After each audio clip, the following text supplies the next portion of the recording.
हरिः ओं श्री गुरुभ्यो नमः। सर्वाधिष्ठानమైన పరమాత్మకు నమస్కరిస్తూ లోకోద్ధారకులైన మహాత్ములందరికీ వందనములు అర్పిస్తూ మీ అందరి హృదయాలలో ఉన్న ఆత్మస్వరూపానికి నమస్కరిస్తూ దివ్యాత్మస్వరూపులారా, శ్రీ స్వారాధ్య భగవద్గీత ద్వితీయాధ్యాయం సాంఖ్యయోగం. జాతస్య హి ధ్రువో మృత్యుః ధ్రువం జన్మ మృతస్య చ తస్మాదపరిహార్యేర్థే నత్వం శోచితుమర్హసి. భగవద్గీత 2వ అధ్యాయం 27వ శ్లోకం. జాతస్య హి ధ్రువో మృత్యుః ధ్రువం జన్మ మృతస్య చ తస్మాత్ అపరిహార్యేర్థే నత్వం శోచితుం అర్హసి.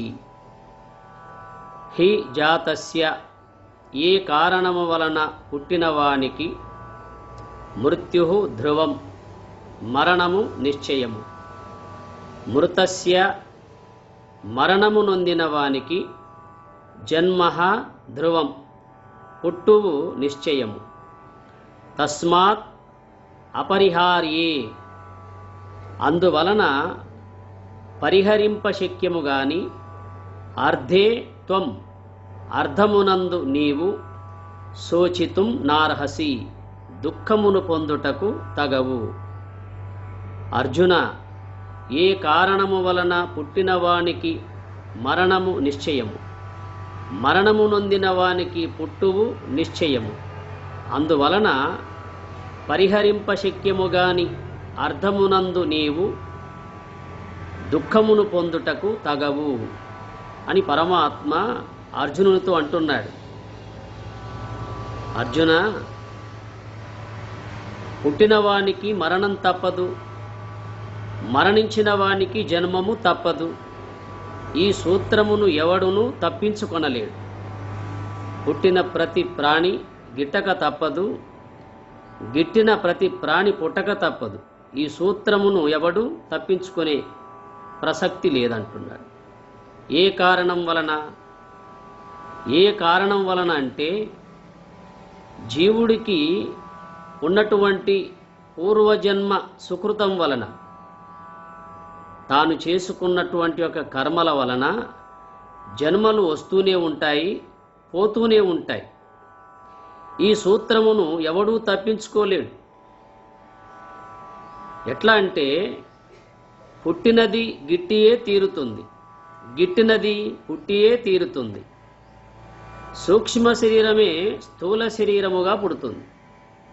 ప్రతి జీవుని యొక్క సూక్ష్మ శరీరమే మళ్ళీ స్థూల శరీరముగా పుడుతుంది. పుట్టిన స్థూల శరీరమే గిట్టుతుంది. పుట్టినటువంటి యొక్క స్థూల శరీరమే మళ్ళీ గిట్టుతుంది, అంటే మరణిస్తుంది. అందువలన పుట్టి గిట్టునది స్థూల శరీరమే. ఈ పుట్టేది గిట్టేది స్థూల శరీరమే. ఎన్నో జన్మల సంస్కారములను ఇమిడించుకొని ఉన్నది సూక్ష్మ శరీరం. అందువలన స్థూల శరీరముల చావును గురించి నువ్వు దుఃఖింపరాదు అని చెబుతున్నాడు. సూక్ష్మ శరీరము చావదు. ఎంతవరకైతే జ్ఞానము సిద్ధించదో అంతవరదాకా చావనిది సూక్ష్మ శరీరం. జ్ఞానము కలిగినా కలగకపోయినా మరణించేది స్థూల శరీరం. అందువలన ఈ సూక్ష్మ శరీరములో ఎట్టి కర్మవాసనలుంటాయో అట్టి కర్మానుగుణంగా దేహాలు ధరిస్తూ ఉంటాడు జీవుడు. అందువలన నీవు దుఃఖము నొందుటకు తగవు అని చెబుతున్నాడు. ఎందుకంటే సూక్ష్మ శరీరము అనేది అది కేవలం జ్ఞానమనే అగ్నిలో మాత్రమే దగ్ధం అయ్యే అవకాశం ఉంటుంది. స్థూల శరీరం బాహ్య అగ్నితో దగ్ధమైపోతుంది. కానీ సూక్ష్మ శరీరం జ్ఞానమనే అగ్నితో మాత్రమే దగ్ధమయ్యే అవకాశం ఉంటుంది. ఎంతవరకైతే జ్ఞానమనే అగ్నిలో సూక్ష్మ శరీరం దగ్ధం కాదో అంతవరదాకా ఈ జీవుడు ఆ సూక్ష్మ శరీరంలో ఉన్నటువంటి యొక్క కర్మవాసనలను అనుసరించి జన్మలు పొందుతూనే ఉంటాడు. అందువలన విచారించదగింది సూక్ష్మ శరీరాన్ని గురించి విచారించాలి. సూక్ష్మ శరీరం అనబడే ఆ కూటేరు ఉన్నంత వరకు స్థూల శరీరం అనేబడే చెట్టు మొలుస్తూనే ఉంటుంది. అందువలన ఆ సూక్ష్మ శరీరంలో ఉన్నటువంటి కర్మలు ఎట్టివో జన్మలు కూడా అట్టివే అని చెబుతున్నాడు. ఎట్లా అంటే లోకంలో మానవులు ఎన్నో మార్గాలు అనుసరిస్తూ ఉన్నారు. ఆ మార్గాలలో ఎక్కువ శాతం ఈ బాహ్యాచారాలే. ఈ బాహ్యాచారాల వల్ల కలిగేది మనకు కేవలం త్రికరణ శుద్ధి కలుగుతుంది, అంతేగాని ఆత్మజ్ఞానం సిద్ధించదు, మోక్షం అంతకన్నా పొందే అవకాశం లేదు. ఎందువల్ల అంటే మహాత్ములు చెప్పినటువంటి శాస్త్రములు విధించినటువంటి యొక్క సూత్రమే దానికి ప్రామాణికం. నహి జ్ఞానేన సదృశం పవిత్రమిహ విద్యతే అన్నారు. జ్ఞానము కంటే పవిత్రమైనది ఈ లోకంలో మరొకటి లేదు. జ్ఞానం అంటే ఆత్మానాత్మ వివేకమే జ్ఞానం. జ్ఞానం అంటే ఏదో లౌకిక జ్ఞానం కాదు, ఆత్మానాత్మ వివేకమే జ్ఞానము. ఏది ఆత్మ ఏది అనాత్మ అన్నటువంటి యొక్క వివేకమే జ్ఞానం అన్నారు. అట్టి జ్ఞానము ద్వారానే మోక్షం అన్నారు. జ్ఞానాదేవతు కైవల్యం, జ్ఞానాత్ ఏవ కైవల్యం. జ్ఞానము వల్లనే మోక్షము కలుగుతుంది. శ్రవణ మననాదుల వల్ల ఆత్మానాత్మ వివేకం కలుగుతుంది. సాధన వల్ల మోక్షం సిద్ధిస్తుంది. మరో మార్గం లేదు. నాణ్య పంథా విద్యతేయనాయ, ఇంతకంటే మరొక మార్గము లేనే లేదు. అందువలన ప్రధానమైనది సూక్ష్మ శరీరం. సూక్ష్మ శరీరములో ఎట్టి వాసనలుంటాయో, ఎట్టి కర్మవాసనలుంటాయో అట్టి జన్మ పరంపరలే మనకు లభిస్తాయి. అందువలన సూక్ష్మ శరీరము అనేది పవిత్రం కావాలి. అది పవిత్రమైతేనే జ్ఞానం సిద్ధిస్తుంది. స్థూల శరీరాన్ని మనం పవిత్రం చేసుకుంటున్నాం, ప్రతిరోజు జలస్నానం చేస్తున్నాం. అదేవిధంగా ప్రతిరోజు మనం జ్ఞాన స్నానం చేయాలి. శ్రవణము, మననము, నిధిధ్యాసన, ఇదే జ్ఞాన స్నానం అంటే. సద్గ్రంథ పఠన, సద్విచారణ, అట్లాగే మహాత్ములు చెప్పినటువంటి యోగ సాధన, ధ్యాన మార్గం, ఇవి చేయగలిగితే స్థూల శరీరముతో పాటు సూక్ష్మ శరీరములో ఉన్న మాలిన్యం కూడా తొలగుతుంది. ఎట్లా అంటే ఈ మార్గం తెలియకనే చాలామంది దాన ధర్మాలు చేస్తూ ఉన్నారు, పుణ్యకార్యాలు చేస్తూ ఉన్నారు, తమ తమ విధి విధాయకంలో నిమగ్నమై ఉన్నారు. ఈ విషయాన్ని మనం కొంచెం ఆలోచించాలి. మహాభారతంలో యుద్ధానంతరం, ఈ కౌరవ పాండవుల యొక్క యుద్ధానంతరం ధర్మరాజు పట్టాభిషిక్తుడు కావలసి ఉంటుంది.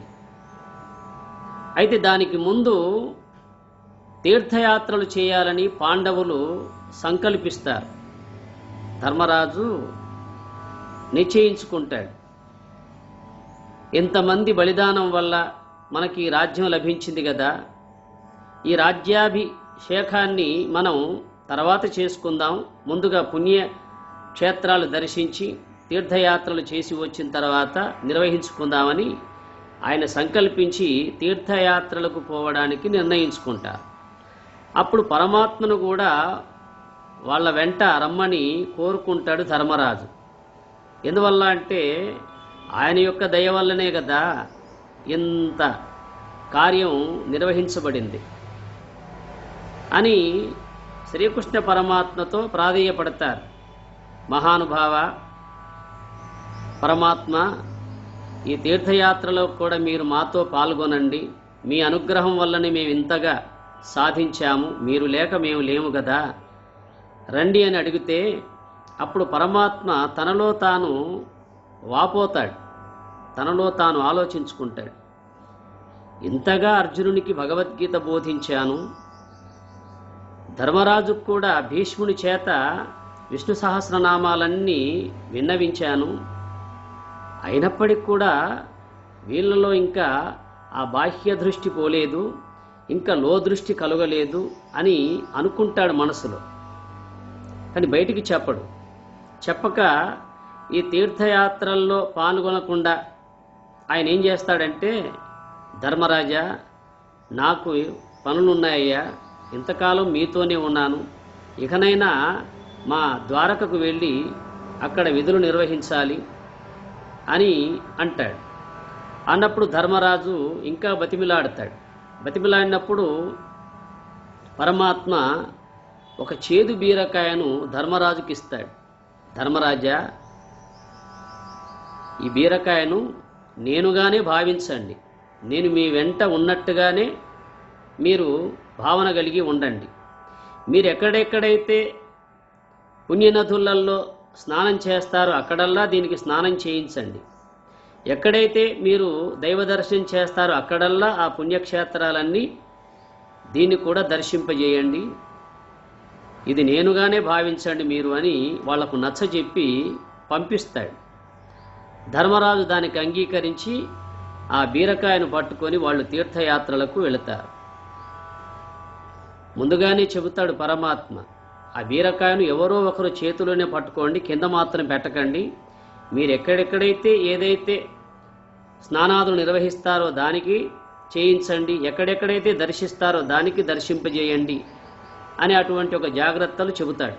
అదే ప్రకారంగా వాళ్ళు బహు జాగరూకతతో ఆ బీరకాయను వాళ్ళు అన్ని పుణ్యక్షేత్రాలలో దర్శింపజేసుకొని వాళ్ళ వెంట మళ్ళీ తిరిగి తీసుకొస్తారు. తీర్థయాత్రలు చేసి మళ్ళీ యథాస్థానానికి హస్తినాపురానికి వచ్చేస్తారు. వచ్చిన తర్వాత మన భారతీయ సంస్కృతిలో ఎలాంటిదంటే, పుణ్యక్షేత్రాలు దర్శించిన వాళ్ళు తమ యథాస్థానానికి వచ్చి పెద్దలకు ఉచిత రీతిలో సన్మానాలు ఇంకా సమారాధాలు ఇవన్నీ పెట్టుకుంటారు. అట్లాగే ధర్మరాజు తీర్థయాత్రలు తిరిగి వచ్చిన తర్వాత మహర్షులందరినీ ఆహ్వానించి, మహాత్ములందరినీ ఆహ్వానించి ఓ యజ్ఞము యాగము నిర్వహించి అందులో భాగంగా అందరికీ అన్న సంతర్పణ కూడా మహాప్రసాదాన్ని ఏర్పాటు చేశారు. అప్పుడు అందరికీ ఆ భోజన పదార్థాలు వడ్డిస్తూ ఉండగా పరమాత్మ గుర్తు చేశాడు, ధర్మరాజా, నేను ఇచ్చిన బీరకాయ అని గుర్తు చేశాడు. ఉన్నది స్వామి, పూజా మందిరంలో భద్రంగా ఉన్నది, మీరు చెప్పినట్టుగానే దాన్ని అన్ని పుణ్యనదుల్లో స్నానం చేయించాం, అంతటా దైవ దర్శనం గావింపజేశాం అని చెబుతాడు. చెప్పినప్పుడు పరమాత్మ అంటాడు, ఆ బీరకాయను తీసుకొచ్చి దాన్ని అన్ని చిన్న చిన్న ముక్కలుగా చేసి అందరికీ ప్రసాదంగా వడ్డించండి అని చెబుతాడు. అట్లాగే వాళ్ళు ఆ బీరకాయను చిన్న చిన్న ముక్కలుగా చేసి అందరికీ ప్రసాద రూపంలో వడ్డిస్తారు. మరి ప్రసాదం ఎప్పుడు తినాలి? ముందుగే తినాలి కదా, భోజనం కంటే ముందుగానే ప్రసాదం తీసుకోవాలి. అప్పుడు ఆ ముక్కలు వడ్డించగానే అందరూ ముందుగా ఆ ప్రసాదంగా నోట్లో వేసుకున్నారు. అది కటిక చేదు, మింగలేకపోతున్నారు, దాన్ని ఉమ్మి వేస్తున్నారు. అది చూసి ధర్మరాజు అంటున్నాడు, అయ్యా, అది దివ్య ప్రసాదం, మహాప్రసాదం అనుకోండి, అది ఎన్నో నదులలో పుణ్యక్షేత్రాలలో నదులలో స్నానం చేసి పుణ్యక్షేత్రాలు దర్శించి తీసుకొచ్చినటువంటి యొక్క బీరకాయ, అది ప్రసాదంగా స్వీకరించండి, ఉమ్మి వేయకండి అని ధర్మరాజు వాళ్లకు చెబుతున్నాడు. పరమాత్మ తనలో తాను నవ్వుకుంటున్నాడు. ఎందువల్ల అంటే అది సహజంగా చేదు బీరకాయ. అట్టి చేదు బీరకాయ మరి ఇన్ని పుణ్యనదుల్లో మునిగిన తన సహజ గుణాన్ని ఎందుకు పోగొట్టుకోలేదు? ఇందులో మనం ఆలోచించవలసినటువంటి ఏంటంటే, లోకంలో మానవులు చేస్తున్నటువంటి ఒక పుణ్యకార్యాల వల్ల బాహ్యశుద్ధి ఏర్పడుతుందే తప్ప అంతఃశుద్ధి కలగదు అనేది తెలియబడుతుంది. ఎట్లయితే ఆ బీరకాయ అన్ని నదుల్లో మునిగినా, అన్ని చోట్ల దైవ దర్శనం చేసినా కూడా తన సహజ గుణమనబడే చేదును తొలగించుకోలేకపోయింది. అట్లాగే మానవుడు కూడా బాహ్యాచారాలు ఎన్ని ఆచరించినా కూడా తన సూక్ష్మ శరీరంలో ఉన్న మాలిన్యాన్ని తొలగించుకోలేడు. తన సూక్ష్మ శరీరంలో ఉన్న మాలిన్యం కేవలం శ్రవణం వల్ల, మననం వల్ల తొలుగుతుంది. ఈ శ్రవణ మననాదులు లేక సూక్ష్మ శరీరంలో ఉన్న మాలిన్యం తొలగే అవకాశమే లేదు. అందువల్ల ఎన్నో జన్మల సంస్కారాలను ఇమిడించుకొని ఉన్నది సూక్ష్మ శరీరం. అందుకే సూక్ష్మ శరీరము ఎట్టిదో స్థూల శరీరము కూడా అట్టిదే పొందుతాడు జీవుడు. తన సూక్ష్మ శరీరం జ్ఞానమయంగా ఉంటే జ్ఞాన సంబంధమైనటువంటి యొక్క మళ్ళీ జ్ఞానాన్ని ఆర్జించేటువంటి యొక్క మానవ ప్రాణిగా పుడతాడు. తన సూక్ష్మ శరీరములో ఏమాత్రం ఆత్మజ్ఞానం లేక కేవలం పశుపక్షాదుల్లాగా జీవించి మరణిస్తే అలాంటి కర్మవాసనలతోనే మళ్ళీ స్థూల దేహాన్ని తెచ్చుకుంటాడు. అందువల్ల సూక్ష్మ శరీరం అనబడే విత్తనము ఉన్నంత వరకు స్థూల శరీరం అనబడే మొక్క మొలుస్తూనే ఉంటుంది. అందుకే విత్తనము వేంచబడినా లేదా దాన్ని పొట్టు ఊడదీసినా మళ్ళీ మొలకెత్తే అవకాశం లేదు. మనం బయట విత్తనాలు చూస్తామే, ఏ విత్తనమైనా సరే దానికి పొట్టు ఉంటేనే మళ్ళీ మొలిచే అవకాశం ఉంటుంది. పొట్టు ఊడిపోతే మొలిచే అవకాశం లేదు. పొట్టు ఊడాలంటే దానికి ఏదైనా కఠినమైన దెబ్బ తగలాలి, లేదా వేయించినా కూడా పొట్టు ఊడుతుంది. అట్లాగే ప్రతి మానవుడి యొక్క సూక్ష్మ శరీరంలో ఉన్న కర్మవాసనలన్నీ జ్ఞానమనబడే అగ్నిలో దగ్ధం కావాలి. ఆ సూక్ష్మ శరీరంలో ఉన్న అవిద్య, అజ్ఞానం తొలగాలి. ఆ విధంగా జ్ఞానమనబడే అగ్నిలో దగ్ధమైనప్పుడే ఈ అజ్ఞానం అనబడే, అవిద్య అనబడే పొట్టు ఊడిపోతుంది. మన శాస్త్రాలన్నీ చెప్పేటువంటి యొక్క నిజమైన మార్గం ఇదే. ప్రతి మానవుడు కేవలం బాహ్యంగానే కాకుండా ఆంతరికంగా తన సూక్ష్మ శరీరంలో ఉన్నటువంటి విషయవాసనలన్నీ తొలగించుకోగలిగితే తాను సంస్కారవంతుడై జ్ఞానాన్ని సిద్ధింపజేసుకొని మోక్షాన్ని పొందగలడు అని. అందువలన పుట్టి చచ్చేది స్థూల శరీరం, అంతేగాని సూక్ష్మ శరీరం చావదు. సూక్ష్మ శరీరము జ్ఞానము సిద్ధించితేనే మరణిస్తుంది. జ్ఞానం సిద్ధించినా సిద్ధించకపోయినా మరణించేది స్థూల శరీరం. అందువలన అర్జున, పుట్టిగిట్టేది స్థూల శరీరాలయ్యా, ఆ స్థూల శరీరాల గురించి నువ్వెందుకు దుఃఖిస్తున్నావు అంటున్నాడు. మచ్చిక వీరికెల్ల బహుమాత్రము చోద్యము, దేహి పుట్టుచున్ చచ్చుచునుండజూచెదరు, చావక మానెడు వారి భంగి ఈ చచ్చిన వారికేడ్చెదరు, చావున కొల్లక డాగవచ్చునే ఎచ్చట బుట్టె నచ్చటికి నేగుట నైజము ప్రాణికోటికిన్ అని భాగవతం చెబుతుంది, సప్తమ స్కందం. మచ్చిక వీరికెల్ల బహుమాత్రము చోద్యము. ఈ జీవులకు ఎంత మమకారం! తన వాళ్ళపైన, తన వారిపైన ఎంతో మమకారం పెంచుకుంటారు. చోద్యము, ఎంత ఆశ్చర్యం! దేహి పుట్టుచున్ చచ్చుచునుండజూచెదరు. అయినా కూడా జీవుడు పుట్టడము, చావడము చూస్తూనే ఉన్నారు. చావక మానెడు వారి భంగి, చచ్చిన వారికేడ్చెదరు. చావక మానెడు వారి భంగిని చచ్చిన వారికేడ్చెదరు. వీళ్ళు చావకుండా ఎల్లప్పుడూ ఉండేవారని చచ్చేవాళ్ళ కోసం ఏడుస్తున్నారు అంటాడు. ఏడ్చేవాళ్ళట ఆ సమయంలో వీళ్ళేం చచ్చేవాళ్ళు కారనుకొని ఆ చచ్చిన వాళ్ళ కోసం ఏడుస్తూ ఉంటారు.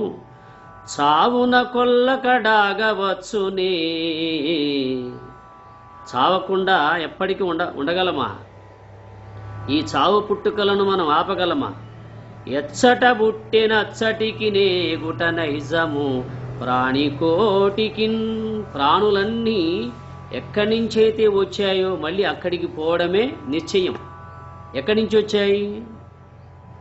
మనమంతా ఎక్కడి నుంచి వచ్చాము అని బాగా విచారించితే మనకు మూలము మన అమ్మా నాన్న, వాళ్లకు మూలము వాళ్ళ అమ్మా నాన్న, వాళ్లకు మూలము వాళ్ళ అమ్మా నాన్న.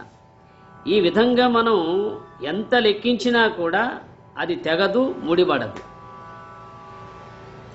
ఎందువల్ల అంటే ఎంత విచారించినా కూడా పరమాత్మ యొక్క తత్వమే బోధపడుతుంది.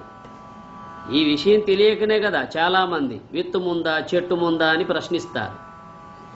విత్తనం ముందన్నామనుకో మళ్ళీ ఆయనే అంటాడు చెట్టు లేక విత్తనము ఎక్కడి నుంచి వచ్చింది అని. చెట్టు ముందన్నామనుకో విత్తనం లేక చెట్టు ఎలా వచ్చింది అంటాడు. ఈ వాదోపవాదాలతో తెలియదు కాదు. ఎవరైతే ప్రశ్నిస్తారో వాళ్ళే ప్రశ్న వేసుకోవాలి. తనకు ముందు తనకు కారణం ఎవరు అని విచారించితే తన తల్లిదండ్రి. మరి వాళ్లకు కారణం ఎవరు? వాళ్ళ తల్లిదండ్రులు.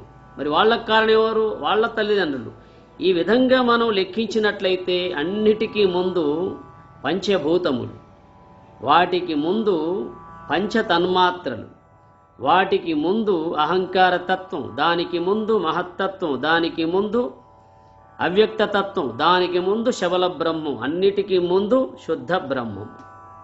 అట్టి శుద్ధ బ్రహ్మము నుండి శబల బ్రహ్మం ఏర్పడి, శబల బ్రహ్మము నుండి అవ్యక్త తత్వం ఏర్పడి, అవ్యక్త తత్వం నుండి మహత్తత్వం ఏర్పడి, మహత్తత్వం నుండి అహంకార తత్వం ఏర్పడి, అహంకార తత్వం నుండి త్రిగుణములు ఏర్పడి, అట్టి త్రిగుణాత్మిక అహంకార తత్వము నుండి పంచతన్మాత్రలు ఉద్భవించి, పంచతన్మాత్రల నుండి పంచమహాభూతాలు ఉద్భవించి, అట్టి పంచమహాభూతముల నుండే ఈ సకల ప్రపంచం ఏర్పడిందని అర్థమవుతుంది.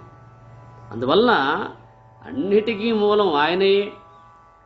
ఆ భగవంతుడే అన్ని ప్రాణులకు మూలము. అన్ని ప్రాణులు ఆయన నుండే వచ్చాయి, మళ్ళీ ఆయనలోకే ప్రవేశిస్తాయి. అంటే ఏ జీవి ఎక్కడి నుంచి అయితే వచ్చిందో అక్కడికి పోతూనే ఉంటుంది. ఇది నిజం. అయితే ఆ జీవి చేసుకున్నటువంటి ఒక కర్మల వల్ల మళ్ళీ జన్మలు ప్రసాదిస్తాడు భగవంతుడు. అదే జీవుని యొక్క సూక్ష్మ శరీరములో ఎట్టి కర్మవాసనలు ఉంటాయో అట్టి కర్మలకు అనుగుణంగా, అట్టి కర్మవాసనలతో కూడినటువంటి ఆయా సంబంధమైనటువంటి జీవులకు మళ్ళీ దేహాలు ప్రసాదిస్తూ ఉంటాడు. అందువలన అర్జున, పుట్టినవానికి మరణం తప్పదు, మరణించిన వానికి జన్మం తప్పదు. ఈ సూత్రము ఎవడునూ తప్పించుకోలేడు. ఎందువల్ల అంటే ఈ పుట్టి గిట్టేది స్థూల శరీరము. అనేక జన్మ పరంపరలతో కూడినటువంటి యొక్క సూక్ష్మ శరీరంలో ఉన్న కర్మవాసనలన్నీ ఎలా ఉంటాయో అలాంటి జన్మలే జీవుడికి దేవుడు ప్రసాదిస్తాడయ్యా అని లోకానికంతటికీ భగవద్గీత సందేశాన్ని ఇస్తుంది. అందువలన ప్రతి ఒక్క మానవుడు విచారించదగిన విషయం ఏమిటంటే స్థూల శరీరము అనేది పుడుతుంది, చస్తుంది. ముఖ్యమైనది సూక్ష్మ శరీరం. అట్టి సూక్ష్మ శరీరములో ఎట్టి జ్ఞానము మనకు నిక్షిప్తమై ఉంటుందో అట్టి జన్మలే మళ్ళీ వస్తాయని తెలియాలి. ఎందువల్ల అంటే సూక్ష్మ శరీరము అనబడే విత్తనము వేంచబడనంత వరకు, ఆ విత్తనము యొక్క పొట్టు ఊడనంత వరకు మళ్ళీ స్థూల శరీరం అనబడే చెట్టు మొలుస్తూనే ఉంటుంది. అందువలన మచ్చిక వీరికెల్ల బహుమాత్రము చోద్యము దేహి పుట్టుచున్ చచ్చుచునుండ జూచెదరు చావక మానెడు వారి భంగి ఈ చచ్చిన వారికేడ్చెదరు చావున కొల్లకడాగవచ్చునే ఎచ్చట బుట్టినచ్చటికి నే గుట నైజము ప్రాణికోటికిన్. భాగవతంలో ఆ పదజాలాన్ని చదువుతూ ఉంటేనే మహదానందం కలుగుతుంది. అందువల్ల ప్రతి ఒక్కరూ మన భారతీయ సంస్కృతికి సంబంధించినటువంటి శాస్త్రాలను పరిశీలించండి, చదవండి. తీరిక సమయంలో మనం ఏవేవో చూసి ఏదో ఒక విధంగా కాలం గడిపేస్తున్నాం. అలా కాకుండా చేయవలసినటువంటి యొక్క సత్కార్యాలు చేస్తూ పొందవలసినటువంటి యొక్క జ్ఞానాన్ని మనం పొందగలిగినట్లయితే మానవ జన్మ సార్థకమవుతుంది. అట్టి స్థితి సద్గురునాథుడు సర్వేశ్వరుడు మీ అందరికీ కలిగించాలని కోరుతూ తదీశ్వరుణ్ణి ప్రార్థిస్తూ హరి ఓం తత్సత్.